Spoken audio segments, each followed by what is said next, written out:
نحمده ونصلي على رسوله الكريم اما بعد فاعوذ بالله من الشيطان الرجيم بسم الله الرحمن الرحيم انا فتحنا لك فتحا مبينا ليغفر لك الله ما تقدم من ذنبك وما تأخر ويتم نعمته عليك ويهديك صراطا مستقيما وينصرك الله نصرا عزيزا هو الذي انزل السکینۃ فی قلوب المؤمنین لیزدادوا ایمانا مع ایمانہم وللہ جنود السماوات والارض وکان اللہ علیما حکیما الی قولہ تعالی ان الذین یبایعونک انما یبایعون اللہ ید اللہ فوق ایدیہم فمن نکث فانما ینکث علی نفسہ ومن اوفی بما عاہد علیہ اللہ فسیؤتیہ اجرا عظیما صدق اللہ العظیم۔ صلح حدیبیہ اور بیعت رضوان، اس کا تاریخی پس منظر پورا میں نے آپ کے سامنے رکھ دیا۔ اب ہم ان آیات مبارکہ کا پوری ایک صورت ہے جو اس پر نازل ہوئی ہے، اور نوٹ کیجئے کنٹراسٹ جو ہے، فتح مکہ کو ہم سمجھتے ہیں اصل فتح، اور فتح مکہ کا قرآن میں ذکر ہی نہیں۔ ایک ہوتی ہے کسی شے کی ظاہری اہمیت، ایک ہوتی ہے باطنی اہمیت۔ ہم ظاہر کے عادی ہیں، ہمارے نزدیک صلح حدیبیہ تو بس ایک صلح تھی، لیکن یہ کہ فتح مکہ تھی اصل بات۔ جب 10,000 قدوسیوں کے ہمراہ آپ فاتح کی حیثیت سے مکے میں داخل ہوئے، قرآن میں ذکر ہی نہیں اس کا۔ اللہ تعالیٰ کے ہاں معنوی چیزوں کی اہمیت ہے، تو یہ جو فتح معنوی حاصل ہوئی ہے، انا فتحنا لک فتحا مبینا، اے نبی صلی اللہ علیہ وسلم، ہم نے آپ کو بڑی روشن واضح مبرہن فتح عطا کر دی۔ اب اس سے اگلی جو یہ اس آیت کا مضمون ہے، یہ قرآن مجید کے نازک ترین مقامات میں سے نازک، ادبگاہی زیر آسماں از عرش نازک تر، نفس گم کردمی آیت جنید و بایزیدی جا۔ حضور کا مقام و مرتبہ، حضور کی حیثیت، اللہ سے آپ کا قرب، اللہ کے آپ حبیب، اللہ کے محبوب، معصوم، پیدائشی طور پر معصوم، کسی خطا کا ظہور آپ سے وحی کے آغاز سے پہلے کی 40 سالہ زندگی میں بھی نہیں ہوا۔ معصوم کہتے ہیں جو محفوظ ہو، حفاظت کی گئی ہو۔ حضور فرماتے ہیں 2 مرتبہ ایسا ہوا کہ عرب کے قریب، مکے کے قریب جو کچھ میلے ٹھیلے ہوتے تھے، اور ان میں فوش گوئی بھی ہوتی تھی، سب کچھ ہوتا تھا جو میلوں میں ہوتا ہے، تو وہاں پر میں جاؤں، میں بھی سیر کروں۔ یہ بچپن کی بات ہے، جبکہ آپ بھیڑ بکریاں چرایا کرتے تھے قریش کی۔ تو آپ کہنے لگے میں گیا، راستے میں ایک درخت کے نیچے ذرا بیٹھ گیا، تھک گیا تھا کہ ذرا سستانو نیند آ گئی، صبح آنکھ کھولی، دھوپ چڑھ گئی، جب معلوم ہوا کہ میں میلے میں نہیں جا سکا۔ پھر ایک دفعہ ایسا ہی ہوا، تو گویا کہ فطرت حفاظت کر رہی تھی کہ محمد کسی ایسی جگہ پر بھی نہ جائے۔ اب ایسی شخصیت کے لیے جو الفاظ یہاں استعمال ہو رہے ہیں، انا فتحنا لک فتحا مبینا لیغفر لک اللہ ما تقدم من ذنبک وما تأخر۔ اب لفظی ترجمہ پہلے کر رہا ہوں کلیجوں کو تھام کر، تاکہ بخش دے اللہ اے نبی آپ کے لیے جو بھی کچھ گناہ آپ کے پہلے گزر چکے اور جو کچھ کے بعد میں آئے، وَيُتِمَّ نِعْمَتَهُ عَلَيْكَ، اور اتمام فرما دے اپنی نعمت کا آپ پر، وَيَهْدِيَكَ صِرَاطًا مُسْتَقِيمًا، اور ہدایت دے دے آپ کو، راستہ دکھا دے سیدھے راستے کی۔ اللہ اکبر۔ آغاز وحی کے یہ 20 برس، تقریباً 20 برس ہونے کو آئے ہیں، اور ابھی کیا حضور کی ہدایت میں کوئی کمی تھی؟ معاذ اللہ ثم معاذ اللہ ثم معاذ اللہ، تاکہ اللہ ہدایت دے دے صراط مستقیم کی طرف۔ یہ ٹکڑا تو سمجھ میں آتا، یتم نعمتہ علیک، اللہ اتمام فرما دے اپنی نعمت کا آپ پر، یعنی فتح مکہ بھی ہو جائے گی، اس کے بعد پورے عرب پر بھی غلبہ ہو جائے گا، اس کے بعد جاء الحق وزهق الباطل کا نقشہ سامنے آ جائے گا، ورأیت الناس يدخلون فی دین اللہ افواجا کا نقشہ سامنے آ جائے گا۔ یہ بات تو سمجھ آتی ہے، لیکن گناہ حضور کے لیے ذنب، لیغفر لک اللہ ما تقدم من ذنبک وما تأخر۔ اب اس کی ایک توجیہ تو کی ہے جملہ، تقریباً جملہ مفسرین نے، کہ اصل میں یہ ہوتا ہے اپنے اپنے مرتبے کے اعتبار سے۔ ایک عام آدمی کے لیے جو بہت بڑی نیکی تصور ہو جائے گی، اس سے بڑے درجے کے آدمی کے لیے شاید وہ اس کا قصور شمار ہو کہ تمہارے درجے کے اعتبار سے یہ بات غلط ہوگی، اس کے لیے ٹھیک ہے. For a commoner it is okay, it is permissible, it is tolerable, but not from you. یہ معاملہ جو ہے جیسے کہ سورہ احزاب ہی میں حضور کی ازواج مطہرات سے خطاب کر کے فرمایا گیا لستن کاحد من النساء، اے نبی کی بیویوں تم عام عورتوں کی مانند نہیں ہو، تم اگر کوئی غلط کام کرو گی تو دوہری سزا ملے گی. یہ ہوتا ہے فرق مراتب کا معاملہ. عام مسلمان عورت اگر وہی خطا کرے تو اسے اکیلا سزا ملے گی، اور تم نبی کی بیوی ہو، تم سے اگر اسی خطا کا صدور ہوا تو دوہری سزا ملے گی. تو اس اعتبار سے بلکہ ایک کہاوت بھی عربی زبان میں ہے حسنات الابرار سیئات المقربین. ایک ابرار ہوتے ہیں بہت نیک بندے اللہ کے، ایک مقربین ہوتے ہیں مقربین بارگاہ جنہیں اللہ نے اپنا بہت ہی قرب عطا کر دیا. ان کے مقام سے ہو سکتا ہے کوئی شے خطا شمار ہو، جبکہ ابرار کے لیے وہی شے بہت بڑی نیکی شمار ہو. It's all relative.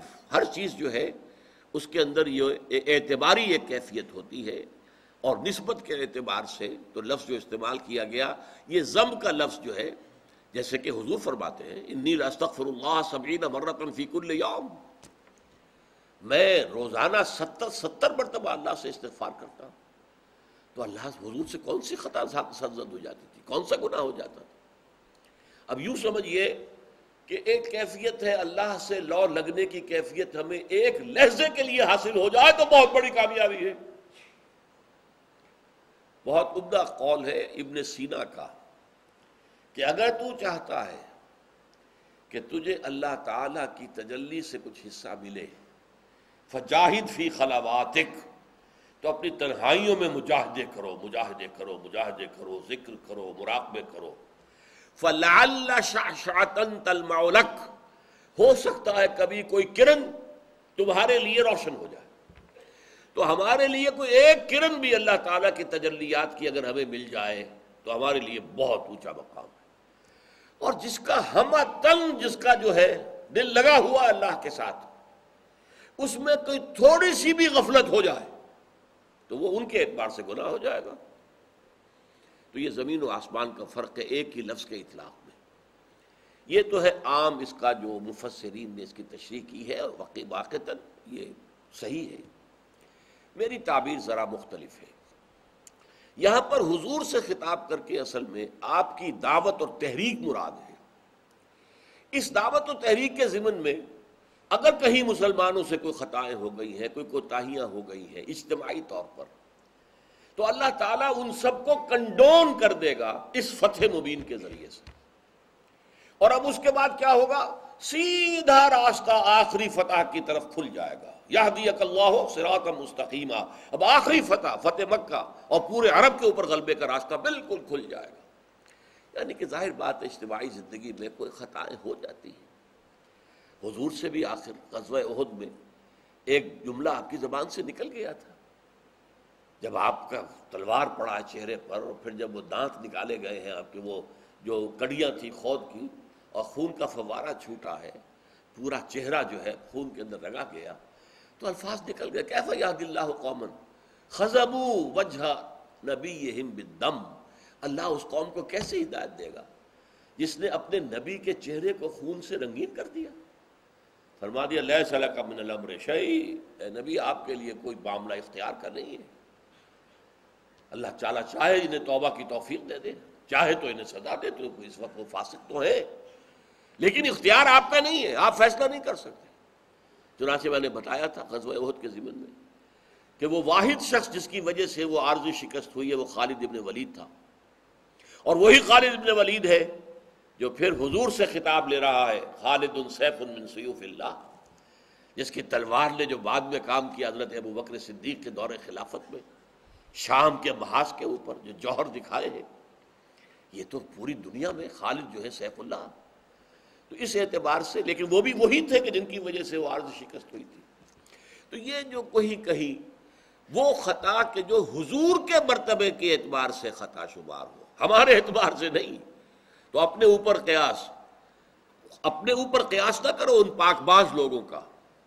تو اس اعتبار سے میرے نزدیک یہ ہے کہ یہ فتح مبین، اب جو بھی کہیں کوئی کسر، کوئی کوتاہی اجتماعی جد و جہد کے ضمن میں رہ گئی ہے، اس سب کو کنڈون کر دے گی، سب کی تلافی ہو جائے گی، اور اللہ آپ پر اپنی نعمت کا اتمام فرما دے گا، اور اللہ اب آپ کی یہ جد و جہد تیر کی طرح سیدھی اپنے ہدف کی طرف بڑھے گی۔ یہ میرے نزدیک اس کی تعبیر ہے، واللہ عالم۔ میں نے آپ سے کہا تھا کہ یہ بہت نازک مقام ہے، اور اس کا لفظی ترجمہ کرتے ہوئے آدمی ذرا کانپتا ہے، لیکن بہرحال قرآن ہے۔ الرب رب وان تنزل والعبد عبد وان ترقى، رب ہی ہے، خواہ کتنا ہی نزول جلال فرما لے، پہلے آسمان پر آ جائے تب بھی رب ہی ہے، اور بندہ ساتویں آسمان پر پہنچ جائے تب بھی بندہ ہی ہے۔ والعبد عبد وان ترقى، بندہ ہی رہتا ہے چاہے بہت ترقی کر کے بہت بلند مقام پر پہنچ جائے۔ انا فتحنا لك فتحا مبینا لیغفر لك اللہ ما تقدم من ذنبك وما تأخر، ذنب کا لفظ آتا ہے کوتاہی کے لیے، یہ گناہ بمعنی معصیت کے نہیں، کوتاہی۔ وما تأخر ويتم نعمته عليك ويهديك صراطا مستقيما وينصرك الله نصرا عزيزا، اب اللہ کی طرف سے آپ کی مدد آئے گی، بڑی طاقتور مدد۔ وہ قاعدہ قانون کیا ہے وہ میں پہلے بیان کر چکا ہوں۔ آزمائش جب اپنی انتہا کو پہنچ جائے تو پھر اللہ کی طرف سے غیبی نصرت آنی شروع ہو جاتی ہے، اگر اس آزمائش میں کامیاب ہو گئے۔ ذاتی طور پر طائف کے دن 3 دن حضور کی اپنی حیات طیبہ میں ذاتی اور شخصی اعتبار سے کلائمیکس تھا ابتلاء و آزمائش کا۔ اس کے بعد سے آپ کی اللہ تعالیٰ نے مدد کیسے شروع کی کہ مکے سے نکلے ہیں تو گھر کے چاروں طرف گھیرا ہے، پہرا ہے، کوئی دیکھ نہیں سکا۔ غار ثور میں اگر روپوش ہے تو پہنچ گئے دہانے تک، کھوجی ان کو لے آیا ہے، لیکن یہ کہ انہوں نے جھانکنا بھی گوارا نہیں کیا۔ یہاں تو یہ کبوتری نے انڈے دے رکھے ہیں، اور یہاں یہ جالا بنا ہوا ہے مکڑی کا، یہاں اس کے اندر کون کیسے کو ہو سکتا۔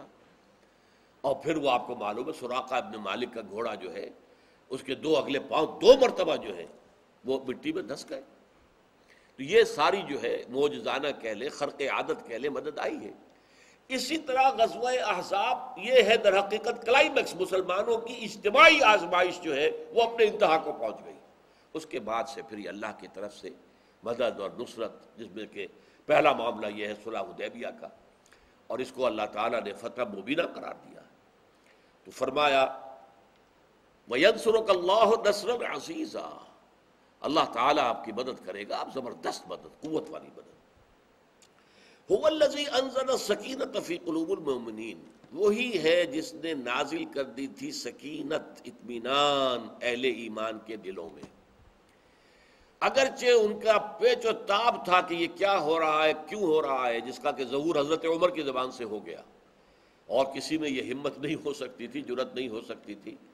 حضرت عمر کو جو قرب حاصل تھا حضور کے ساتھ، جس کے لیے مجھے یاد آ گئی حدیث آپ کو سنا دوں میں، کس قدر اپنائیت اور کتنا قرب تھا کہ حضور حضرت عمر سے سوال کرتے ہیں، عمر تمہیں مجھ سے کتنی محبت ہے؟ عرض کیا آپ مجھے دنیا کے ہر انسان سے زیادہ عزیز ہیں۔ فرمایا اور اپنی جان سے؟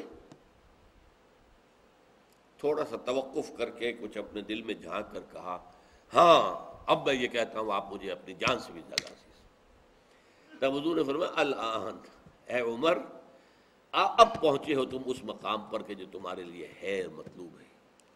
تو اس قدر اپنائیت، کوئی بھلا کسی سے پوچھتا ہے تمہیں مجھ سے کتنی محبت ہے؟ جب تک کہ بڑی گہری اپنائیت نہ ہو۔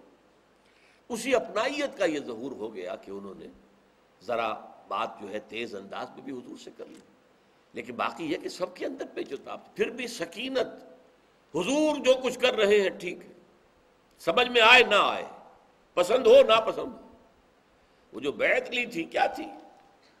بایانا رسول اللہ صلی اللہ علیہ وسلم علی السمع والطاعۃ فی العسر والیسر والمنشط والمکرہ، چاہے ہماری طبیعتیں آمادہ ہوں، ہمارے دل قبول کر رہے ہوں، چاہے ہمیں اپنی طبیعتوں پر جبر کرنا پڑے، آپ کا حکم مانیں گے۔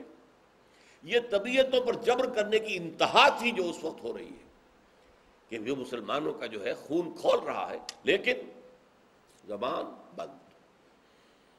جیسے کہ حضور کے صاحبزادے جو کافی آپ کی عمر کے اواخر میں جو ہوئے تھے حضرت ماریہ قبطیہ کے وطن سے حضرت ابراہیم، جب ان کا انتقال ہو رہا عالم نزع میں تھے وہ، تو حضور کو خبر دی جا کر کے وہ معاملہ اب اس حد تک پہنچ گیا، تو آپ آئے، دیکھا، بچے کو ہاتھ میں لیا، اب وہ نزع کی کیفیت میں تھا، آپ کی آنکھوں میں 2 آنسو آ گئے۔ اب لوگوں نے کہا حضور آپ کے آنکھ میں آنسو؟ فرمایا کہ یہ اللہ کی رحمت ہے جو اس نے ہمارے دلوں میں رکھ دی ہے، باقی ہم زبان سے یہی کہیں گے کہ اللہ جو تجھے منظور ہے، تیرا مال تھا تو نے لے لیا، ہمیں کوئی احتجاج نہیں ہماری طرف سے۔ لیکن ایک فطری ایک جذبہ ہوتا ہے، فطری ایک کیفیت ہے جسے کہ ہم آج کہتے ہیں اپنی فزیولوجیکل ٹرمز میں کہ ایک ریفلیکس ایکشن ہوتا ہے۔ اگر آپ کا ہاتھ یہاں رکھا ہوا کسی چیز نے کاٹا، فوراً آپ کا ہاتھ وہاں سے ہٹے گا، ابھی آپ نے سوچا تک نہیں ہے کہ کیا ہوا ہوگا، لیکن یہ ریفلیکس ایکشن ہے جس میں کہ آپ کے اپنے سوچ کو کوئی دخل ہی نہیں ہوتا، وہ فوری عمل ہوتا، فوری رد عمل۔ تو فوری رد عمل کے طور پر ان کے دلوں کے اندر خون ان کا کھول رہا تھا، لیکن سکینت زبان پر وہی ہے جو اللہ کے رسول کر رہے، ٹھیک ہے۔ هو الذی انزل السکینۃ فی قلوب المؤمنین لیزدادوا ایمانا مع ایمانہم، تاکہ وہ اور اضافہ کر لیں اپنے ایمانوں میں، اپنے ایمانوں کے ساتھ۔ جتنا کچھ ایمان اللہ نے پہلے دیا ہوا تھا، اس تسلیم و رضا کے نتیجے میں ان کے ایمان میں اضافہ ہو گیا۔ یہی ہم پڑھ چکے ہیں سورہ احزاب میں، وما زادہم الا ایمانا و تسلیما۔ اہل ایمان نے جب دیکھا لشکروں کو کہ چاروں طرف سے انہوں نے ہمیں گھیر لیا ہے اور فاقے پر فاقے آ رہے ہیں اور سخت ترین حالات ہیں، زلزلوا زلزالا شدیدا، جب یہ کیفیت ہو گئی تو پھر یہ ہے کہ اہل ایمان کا معاملہ کیا تھا، ان کے دلوں میں ایمان اور بڑھ رہا ہے۔ ھذا ما وعدنا اللہ ورسولہ وصدق اللہ ورسولہ، یہی تو ہے جس کا وعدہ کیا تھا اللہ نے اور اس کے رسول نے، اور سچ وعدہ کیا تھا اللہ نے اور اس کے رسول نے۔ لیزدادوا ایمانا مع ایمانہم وللہ جنود السماوات والارض، اور آسمانوں اور زمین کے تمام لشکر اللہ ہی کے اختیار میں ہیں، اللہ ہی کے لیے۔ وَقَالَ اللَّهُ عَلِيمًا حَكِيمًا، اور اللہ تعالیٰ سب کچھ جاننے والا ہے اور کمال حکمت والا۔ اب اس کے بعد ذرا بیچ کی آیتیں چھوڑ کر میں نے جو تلاوت کی تھی، یہ آیت نمبر 10 ہے اس سورہ مبارکہ کی، جو بڑی اہم ہے، کیونکہ اسی موقع پر بیعت رضوان ہوئی ہے، تو بیعت کا فلسفہ پورا اس آیت نمبر 10 میں آ گیا۔ بیعت کی اصل بنیاد جو ہے وہ سورہ توبہ کی آیت نمبر 111 میں ہے، ان اللہ اشتری من المؤمنین انفسهم واموالهم بان لهم الجنہ، اللہ نے اہل ایمان سے ان کی جانیں اور مال خرید لیے ہیں جنت کے عوض۔ یہ بیع بیچ دینا، بیع اللہ نے خرید لیا، اشترا، تو مسلمانوں نے بیچ دی اپنی جانیں اور اپنے مال، اور اللہ نے خرید لی ان کی جانیں اور ان کے مال بعوض جنت کے۔ اسی میں آیا ہے فَاسْتَبْشِرُوا بِبَيْعِكُمُ الَّذِي بَایَعْتُمْ بِهِ، تو اے مسلمانوں خوشیاں مناؤ، جشن مناؤ اس بیع پر جس پر کہ تم نے بیعت کی ہے محمد سے صلی اللہ علیہ وسلم۔ اس سے زیادہ کامیاب تجارت اور کوئی نہیں، اس سے بڑا نفع والا سودا کوئی نہیں۔ اب یہاں اس کا تجزیہ کیا جا رہا ہے۔ دیکھیے ایک بندہ مومن بیع تو کر رہا ہے اللہ کے ساتھ، اے اللہ میں نے اپنی جان مال تیرے حوالے کیا، لیکن کون بتائے گا کہ کہاں مال لگاؤ اور کہاں جان کھپاؤ؟ یہ تو نہیں کہ میں ابھی جاؤں نعرہ لگاؤں جان دے دوں بات ختم، نہیں،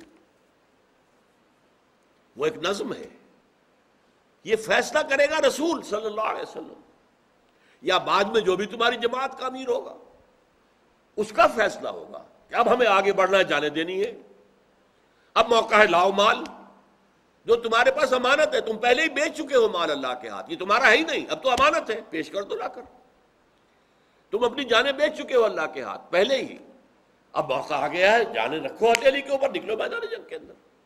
اس کا فیصلہ اس وقت کس نے کیا؟ محمد نے صلی اللہ علیہ وسلم۔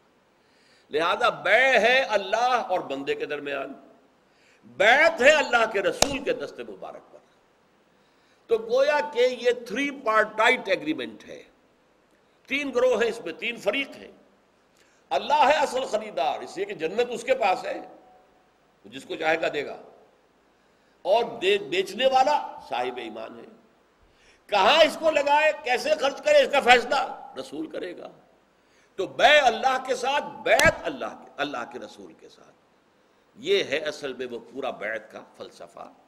فرمایا ان الذین یبایعونک انما یبایعون اللہ، اے نبی جو آپ سے بیعت کر رہے ہیں حقیقت میں وہ بیعت اللہ سے کر رہے ہیں۔ ید اللہ فوق ایدیہم، اللہ کا ہاتھ ان کے ہاتھ کے اوپر ہے۔ اب دیکھیے یہ ہے کہ یوں سمجھیے کہ تصویر لفظی ہے، الفاظ کے اندر نقشہ کھینچ دیا گیا۔ بیعت حضور کا دست مبارک ہے، جیسے میں نے کہا اسے سپورٹ دی ہوئی ہے حضرت عمر نے، ورنہ تھک جاتا ہاتھ آپ کا، مشقت بہت شدید ہو جاتی، 1700 آدمیوں سے بیعت لینی ہے۔ تو یہ جو آپ کا معاملہ ہو رہا تھا، تو اس کے اوپر ہاتھ رکھ رہا ہے وہ شخص جو بیعت کر رہا ہے، یہ دو ہو گئے۔ اس کے اوپر ایک اور ہاتھ ہے، وہ اللہ کا ہے۔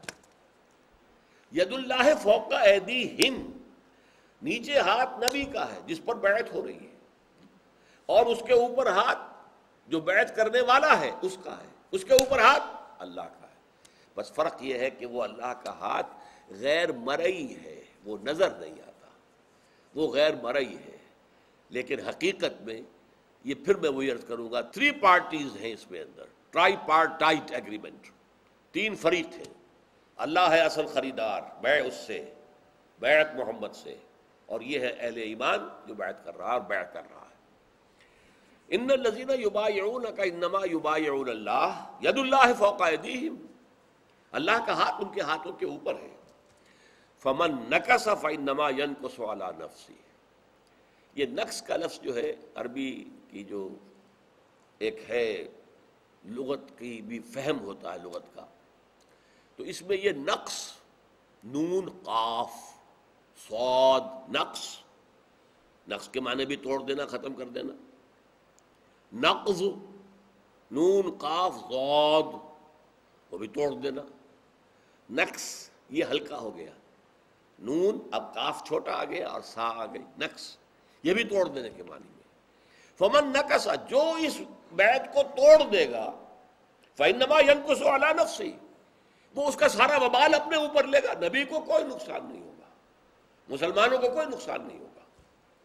یہی بات حضور نے فرمائی ہے کہ میری امت میں ہمیشہ ایک گروہ ضرور حق پر قائم رہے گا، لا یضرہم من خالفہم ولا من خذلہم، ایک جماعت حق پر قائم رہے گی، کوئی اس کو چھوڑ دے گا تو اس سے بھی اس کو نقصان نہیں پہنچے گا، اس جماعت کو نقصان نہیں پہنچے گا، اسی کو نقصان پہنچے گا جو چھوڑ کر جائے گا، اور وہ مخالفت کرے گا تو بھی اس جماعت کا کچھ نہیں بگاڑ سکے گا، وہ اپنا ہی بگاڑے گا۔ یہ فرمایا فمن نکث فانما ینکث علی نفسہ، جو کوئی اس بیعت کو توڑے گا اور اس کے اندر بدعہدی کرے گا تو وہ اپنے اوپر اس کا سارا وبال جو ہے اس کے اوپر آئے گا۔ ومن اوفی بما عاہد علیہ اللہ، اور جو پورا کر دے گا، ایفا اسے کہتے ہیں، ایفا عہد، ایفا عہد، یہ اوفا، یہ باب افعال سے، ایفا سے، یہ ماضی کا صیغہ ہے۔ ومن اوفی بما عاہد علیہ اللہ، اور جس نے پورا کر دیا وہ عہد جو اللہ سے کیا تھا۔ دیکھیے بیع اللہ سے ہے، جان دے دی، جیسا کہ ہم نے سورہ احزاب میں پڑھا تھا، وَمِنْهُمْ مَنْ قَضَىٰ نَحْبَهُ وَمِنْهُمْ مَنْ يَنتَظِرُ، کچھ لوگ وہ ہیں جو اپنی نظر جو تھے وہ پیش کر چکے ہیں، جانیں دے چکے ہیں، جو انہوں نے کہا تھا اللہ کے ہاتھ ہم نے اپنی جان فروخت کر دی، وہ غزوہ احد میں، غزوہ بدر میں اور غزوات میں وہ اپنی جانیں دے چکے، سرخرو ہو گئے، ان کا عہد پورا ہو گیا۔ تو فرمایا کہ فَمِنْهُمْ مَنْ قَضَىٰ نَحْبَهُ وَمِنْهُمْ مَنْ يَنتَظِرُ، باقی منتظر ہے کب ہماری باری آئے۔ خودکشی تو ہمیں نہیں کرنی ہے، جد و جہد کے دوران جب بھی باری آ جائے حاضر ہیں، جان ہتھیلی پر لے کر میدان میں آ گئے۔ وَمَنْ أَوْفَىٰ بِمَا عَاهَدَ عَلَيْهُ اللَّهُ فَسَيُؤْتِيهِ أَجْرًا عَظِيمًا، تو اللہ تعالیٰ اس کو بہت بڑا اجر عطا فرمائے گا۔ اب میں ذرا آپ کو اختصار کے ساتھ وہ آیتیں بھی سنا دوں، صرف ترجمہ کر دوں کہ جس میں اس بیعت رضوان کا ذرا آگے چل کر ذکر آیا ہے۔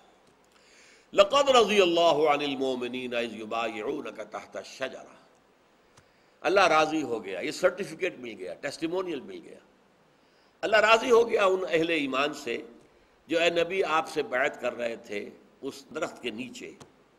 فَعَلِمَ مَا فِي قُلُوبِهِمْ، تو اللہ کو خوب معلوم تھا جو ان کے دلوں میں ہے، ان میں سے ہر ایک کٹ مرنے کو تیار تھا، انہیں اگر کوئی چیز ناگوار گزر رہی تھی تو وہ دب کر صلح کرنا تھا، وہ جان دینے کا کوئی اندیشہ انہیں نہیں تھا کہ جان نہ چلی جائے، وہ تو کٹ بھرنے کو تیار تھے. بیعت علی الموت، بیعت علی لا نفرہ، یہ انہوں نے بیعت کی تھی. فانزل السکینۃ علیہ، وہ دوبارہ آ گیا وہی لفظ سکینہ. اللہ نے ان کے دلوں میں سکینت نازل کر دی کہ جو بھی اللہ کے رسول کر رہے ہیں سمعنا واطعنا، بات تو وہی ہوگی، چاہے ہمیں طبعاً وہ ناگوار گزر رہی ہے، ہمیں پسند نہیں ہے، فی المنشط والمکر ہے، چاہے ہماری طبائع آپ جو ہے آمادہ ہوں اور چاہے نہ ہوں، ہمیں مجبوراً اپنی طبائع کو جو ہے کسی کام کے لیے آمادہ کرنا پڑے جس کا حکم حضور دے رہے ہو. وَأَصَابَهُمْ فَتْحًا قَرِيبًا، اور ان کو ایک قریب فتح عطا کر دی. وَمَغَانِمَ كَثِيرَةً يَأْخُذُونَهَا، اور بہت بڑی غنیمتیں جو وہ لیں گے، حاصل کریں گے. وَكَانَ اللَّهُ عَزِيزًا حَكِيمًا، یہ تمہید ہے غزوہ خیبر کی کہ اب اس کے 3 مہینے کے اندر اندر خیبر پر جو حملہ ہوگا، وہاں جو مغانم کثیرہ ملیں گے، ظاہر بات ہے یہاں سے تو کوئی غنیمت لے کر نہیں جا رہے، یہاں تو اپنے قربانیوں کے اونٹ جو ہیں اور جانور جو ہیں ذبح کر کے چھوڑ کر جا رہے ہیں، وہ تو مکے والے کھائیں گے. لیکن یہ ہے کہ اب وہاں خیبر سے مغانم کثیرۃ یاخذونھا وکان اللہ عزیزا حکیما. وعدکم اللہ مغانم کثیرۃ تاخذونھا، مسلمانوں اللہ نے تم سے وعدہ کیا ہے بہت بڑی اور بہت کثیر غنیمتوں کا جن پر تم قبضہ کرو گے. فعجل لکم ھذہ، تو ایک فتح تو اللہ نے تمہیں ابھی دے دی ہے. وکف ایدی الناس عنکم، اور لوگوں کے ہاتھ روک دیے تمہارے اوپر حملہ کرنے سے. وَلِتَكُونَ آیَةً لِّلْمُؤْمِنِينَ، اور تاکہ یہ نشانی بن جائے اہل ایمان کے لیے.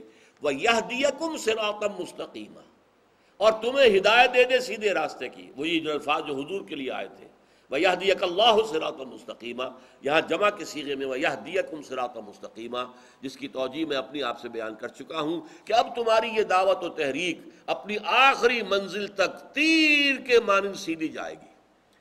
اب تک تو کچھ اپس آئے ہیں، کچھ ڈاؤنز آئے ہیں. بدر میں بہت بڑی فتح ملی، یوم الفرقان. احد میں عارضی شکست ہو گئی، 72 صحابہ 70 صحابہ شہید ہو گئے، حضور مجروح ہو گئے. اپس اینڈ ڈاؤنز تو ہے. تلک الایام نداولھا بین الناس، یہ تو قاعدہ ہی ہے ہمارا. لیکن اب یہ تیر کی طرح سیدھا معاملہ جائے گا، اپنے ہدف پر جا کر لگے گا. وَيَهْدِيَكُمْ صِرَاطًا مُسْتَقِيمًا وَأُخْرَىٰ لَمْ تَقْدِرُوا عَلَيْهَا قَدْ أَحَاطَ اللَّهُ بِهَا، اور دوسری فتح وہ ہے جس پر ابھی تمہیں قدرت حاصل نہیں ہوئی لیکن اللہ اس کا احاطہ کیے ہوئے. خیبر کی فتح عنقریب آیا چاہتی ہے. وَكَانَ اللَّهُ عَلَىٰ كُلِّ شَيْءٍ قَدِيرًا، اور یقیناً اللہ تعالی ہر چیز پر قادر ہے. بارک اللہ لی ولکم فی القرآن العظیم ونفعنی وإیاکم بالآیات والذکر الحکیم.